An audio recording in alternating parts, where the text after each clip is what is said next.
All right, so now I want to go over kind of how to log your day in your book. Very simple, very easy to follow. In your book, you're going to find two pages. You're going to have the main recording page, which has the lists already put on there for you, and I'll come in closer for you. And then you're going to have a second page, which is just for extra logging, whether it's workout weights or whatever you might want to log in there. So, as you can see, we got the weeks 1 through 17. 17 is going to be the test week, but 16 weeks of actual work. We also have our first 5 weeks, which I talked about, are going to be the same lifts. So these are all of our lifts for the week, starting with back squat, since it's day one's first lift. I've already wrote in for you guys that are brand new what your 75% should be. So day one is taken care of your back squat. So this person knows that their back squat is going to be done at 105, and they're going to do all their sets at 105. And for strict press, they can see that their day one or their week one weight at 75% is 45 pounds, and then they'll stay there for all their sets. Then they got their wide pull-ups, which they can write in what band they use, or if they don't use a band, maybe how many sets of 5 they got on that 5x5. And then on the deadlift day, you got 75% already wrote in. You got your bench press already wrote in at 75% for you. So you have your first week wrote in at your 75% weights. Okay, so those of you that are returning and have done this before, when you see that, yours won't be wrote in there for you. So when you see that it says take your 1 rep max and we need 75%, that is what you write there.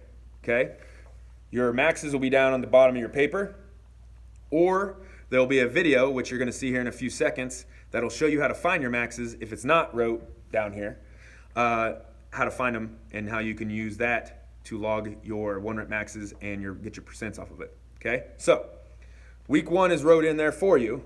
You new people, you older ones that are returning, you'll have to write your week 1 in there. The reason you need to write it in there because week 2 will say add 5 to 10 pounds to week 1.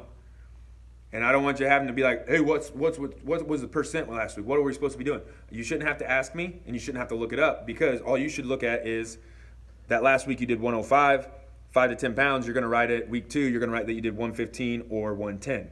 Okay? So depending on if 105 was easy, go up 10 pounds. If 105 was kind of hard, go up 5 pounds. So you need to know, write it in there, so then week 2 is easy to decide what to go to. Write week 2 stuff in there. Don't write it in until you do it. You don't want to assume you're adding 10 pounds or assume you're adding 5 pounds when it was easier or harder. You want to make sure, wait to that day, write it in when you accomplish it. Okay? Week 3, same thing. You'll add 5 to 10 pounds to week 2. Week 4, add 5 to 10 pounds to week 3. So you just need to make sure you're logging after you accomplish what you do, so you know what to do the next week or what to add to the next week. Okay? Same thing for the rest of the month. Very simple. So week 1, we'll have your percent. 2, 3, 4, and 5, we'll be adding to that. So you need to make sure you log very carefully and keep track so you don't have to ask or look up where we started. It should be very simple to go in to week 2 and be like, it's back squat day, said add 5, 10 pounds. I did, 105, start. It's how you save time. Log so you can save time and so you can see your progression. Okay? So that's how you log. Folders are always in the folder holder over there. Every time you come in, make sure you sign up for a class that you're coming to, and then grab your folder, come over into the new area and lift if you need to. If it's an open gym, use wherever you want to use. You don't have to use this back area if it's an open gym or a very low number of people in a class. The back area is just a good area for you to use if it's a full class or a lot of people in there. Okay. Also with the back area, I want to talk about it for a few minutes.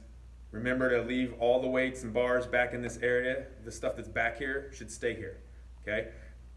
Also, if you are capable of signing up for an open gym, please do so, okay? If you have time in the day and you're able to go to an open gym for PowerFit, we have a lot more of them now because there's some classes that weren't having people come to it, so we just switched them to open gyms. If you can come to an open gym, do so. One reason being, there's more room so you can actually get your stuff done and you don't have to cram into a little corner. 2 is it'll open more room for the people that want to do the group classes. There are people that want to do the group classes and get coached that way, So if you can manage to sign up for an open gym and open it up for more people to do the group classes, then you won't take their spot. And now I understand that some of you can only get in at certain times.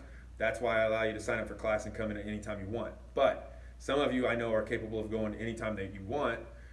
Try to go to an open gym if you can, okay? And also on that part, if you're a person that likes to work out with somebody else, get a friend and see if you guys can work out mainly together at the same time. You guys can lift together, work out together, but you got to stay focused, otherwise you're not going to get much done.